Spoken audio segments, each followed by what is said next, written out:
সম্মানিত ভাইরা আমার, যদি যুবকদেরকে যদি ভালো করতে হয় তাহলে তাদেরকে কোরআনের সাথে সম্পর্ক রাখা লাগবে, ঠিক কিনা? কোরআনের সাথে যখন সম্পর্ক রাখবে তখন দেখবেন তারা এমনিই ভালো হয়ে যাবে। কারণ কত বড় সন্ত্রাস ছিলেন হযরত উমর, যেই উমর কত বড় সন্ত্রাস ছিলেন রে ভাই, একটু দেখেন। উমর আল্লাহর নবীর কল্লা কাটার জন্য যাচ্ছিল। কার কল্লা কাটার জন্য? কেন কল্লা কাটার জন্য যাচ্ছে? কারণ ওই নবী, যেই নবী কোরআনের দাওয়াত দেয়, যেই নবী কালিমার দাওয়াত দেয়, যেই নবী ইসলামের দাওয়াত দেয়, উমর ওই নবীর ধর্ম পছন্দ করে না। কারণ নবীর সাথে শত্রুতামি একটাই, নবীর সাথে নবীকে মারবে একটা কারণ, কারণ নবী কোরআনের দাওয়াত দেয়। আসলে নাই? দেখবেন আমাদের সমাজে যারা কোরআনের দাওয়াত দেয়, যারা ইসলামের দাওয়াত দেয়, তাদেরকে দেখবেন এক শ্রেণীর মানুষ তাদেরকে ভালোবাসে না। করেন তারা এরকম কোরআনের দাওয়াত দেয়, বলে হুজুরের চাকরি শেষ করা লাগবে। আছে না নাই? হক কথা যদি মসজিদে বলে, হক কথা যদি ইমাম সাহেব বলে এই হুজুর দ্বারায় চলবে না, কারণ হুজুর কোরআনের কথা বলে। কথা বলেন ঠিক কিনা?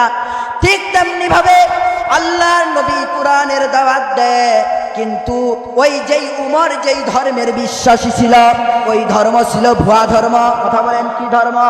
ধর্ম ছিল ভুয়া ধর্ম। ওই সময় আল্লাহর নবীর কল্লা কাটার জন্য উমরদের কাফেলা, উমর বলতেছে যে আমি নবীর কল্লা কাটবো। কয় কেন নবীর কল্লা কাটবা? কয় নবীর যদি ওই মুহাম্মদের যদি দাওয়াত যদি বন্ধ করতে চাই তাহলে একটাই হলো, মুহাম্মদকে হত্যা করতে হবে। দেখবেন আমাদের সমাজে এরকম ছিল, কোরআনের মাহফিলগুলো বাধা দিত, কারণ কোরআনের মাহফিলগুলোতে আল্লাহ এবং রসুলের হক কথাগুলো বলা হইতো। তার কারণে কেমন কোন মানুষ আছে যাদের দলের বিরুদ্ধে লাগে যাইতো, এই কারণে কোরআনের মাহফিলগুলো বাধা দিত। আছে না নাই? ঠিক তেমনি ভাবে হযরত উমরকে কল্লা কাটার জন্য উমর কল্লা কাটার জন্য চলে যায়। যাইতে যাইতে রাস্তার মধ্যে এক লোকের দেখা। কয় বন্ধু কই যাও? কয় আরে আমি মুহাম্মদের কল্লা কাটার জন্য যাই। ভাই দাঁড়াও, তুমি মুহাম্মদের কল্লা কাটার জন্য যাও, কারণটা কি? ওই মুহাম্মদের অপরাধ কি?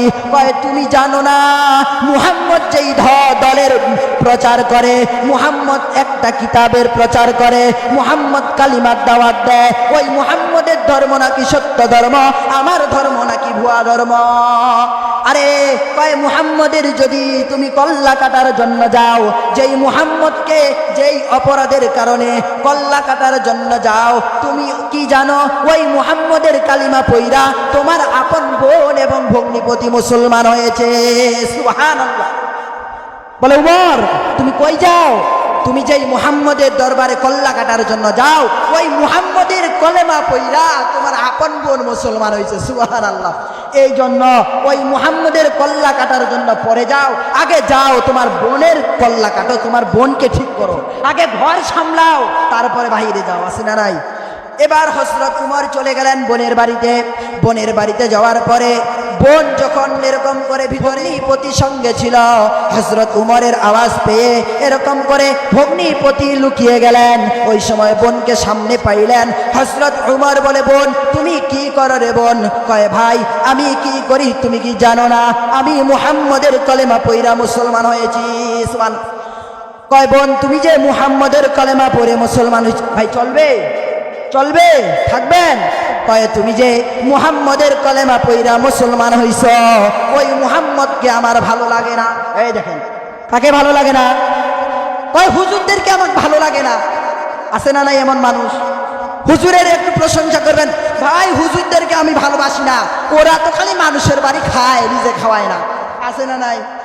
আরে হুজুররা ভালোবাসে না ওই সময়, আর যখন অসুস্থ হয়ে যায় হুজুরে দেখে, হুজুর আসসালামু আলাইকুম, হুজুর একটু দোয়া করিয়েন, ছেলেটার চাকরি হচ্ছে তো হুজুর দোয়া করিয়েন।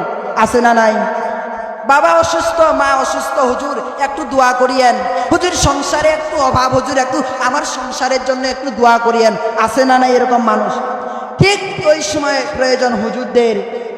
যখন আজান দিবে সন্তান, হুজুর লাগবে। সন্তান জন্মগ্রহণ করছে, হুজুর আসবে, আজান দিবে। বাবা মা মারা গেছে, ইমাম সাহেবকে আগে ফোন দেন, আসতে হবে, বাবা মার জানাজা করাতে হবে, ঠিক কিনা? আবার চায়ের দোকানে বসতে চা খাইতেছে তিনজন মানুষ, সামনে দিয়ে হুজুর গেছে, এই দেখো হুজুরটার কি ভাব নিয়ে যাইতেছে, আছে না নাই? জন্মের পরে কানে আজান কি দেয়নি, তুমি মৌলবাদী ছাড়া হওনি, কথা বলেন ঠিক কিনা? এই জন্মের পরে যদি কানে আজান দেয় তাহলে মৌলবাদীরাই দিয়েছে, এই জঙ্গিবাদীরাই তোমাদের জন্মের পরে কানে আজান দিয়েছে, এবং তোমরা মারা গেলে এই জঙ্গিবাদীরা, এই ওলামায়ে কেরামগুলোই তোমাদের জানাজা পড়াবে, কথা বলেন ঠিক কিনা? জন্মের পরে কানে আজান কি দেয়নি, তুমি মৌলবাদী ছাড়া হওনি। আবার মরণের পরে জানাজা পড়াবে, তখন কথায় পালিয়ে যাবি আমি বিদ্রোহী, আমি বিদ্রোহী বিপ্লবী মৌলবাদী, কেন জঙ্গিবাদী? আমি বিদ্রোহী বিপ্লবী মৌলবাদী, কেন জঙ্গিবাদী? কথা বলেন ঠিক কিনা?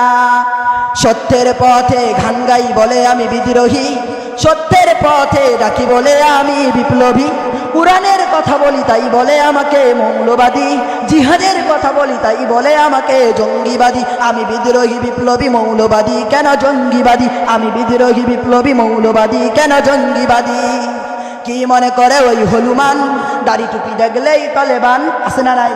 কি মনে করে ওই হলুমান, দাড়ি টুপি দেখলেই তালেবান, আবার সিংহের চেয়েও বেশি ভয় পায়, আবার মরণের চেয়েও বেশি ভয় পায় হুজুরের মাথায় পাখরি দেখে যদি, আমি বিদ্রোহী বিপ্লবী মৌলবাদী, কেন জঙ্গিবাদী? আমি বিদ্রোহী বিপ্লবী মৌলবাদী, কেন জঙ্গিবাদী?